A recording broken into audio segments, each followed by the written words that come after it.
కృష్ణా గోదావరి జలాల్లో తెలంగాణ వాటా దక్కించుకోవడానికి ట్రైబ్యునల్ ఎదుట సమర్థ వాదనలు వినిపించాలని ముఖ్యమంత్రి రేవంత్ రెడ్డి అధికారులను ఆదేశించారు.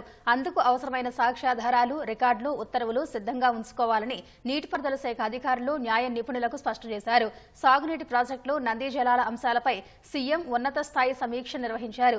తెలంగాణలో సాగునీటి పరిస్థితి, అంతర్రాష్ట్ర వివాదాలు, నీటి వాటాల పంపిణీకి సంబంధించి అనుసరించాల్సిన వ్యూహంపై చర్చించారు. కృష్ణా పరివాహక ప్రాంతం తెలంగాణలో 70% ఉండగా ఏపీలో కేవలం 30% ఉందన్నారు. ఆ ప్రకారం 1005 టీఎంసీల కృష్ణా జలాల్లో 70% నీటి వాటా తెలంగాణకు దక్కేలా వాదనలు వినిపించాలని సూచించారు. పోలవరం ద్వారా 80 టీఎంసీల గోదావరి జలాలను ఆంధ్రప్రదేశ్ కృష్ణా డెల్టాకు వినియోగిస్తున్నందున అందుకు బదులుగా నాగార్జున సాగర్ ఎగువన 45 టీఎంసీలు తెలంగాణకు కేటాయింపులు ఉన్నాయని చెప్పారు. ఆ వాటాను ఎగువన ఉన్న ప్రాజెక్టుల ద్వారా వినియోగించుకునే ప్రణాళికలను అమలు చేయాలని ఆదేశించారు. ట్రైబ్యునల్ నీటి వాటాల పంపిణీ పూర్తయ్యే వరకు గోదావరి, కృష్ణా బోర్డుల జోక్యం ఉండకూడదని సుప్రీంకోర్టులో వాదించాలని సూచించారు. కృష్ణాపై ఉన్న ప్రాజెక్టుల ద్వారా ఆంధ్రప్రదేశ్ ఎంత నీరు వాడుకుంటుందో లెక్కలు తీయాలని ఆదేశించారు.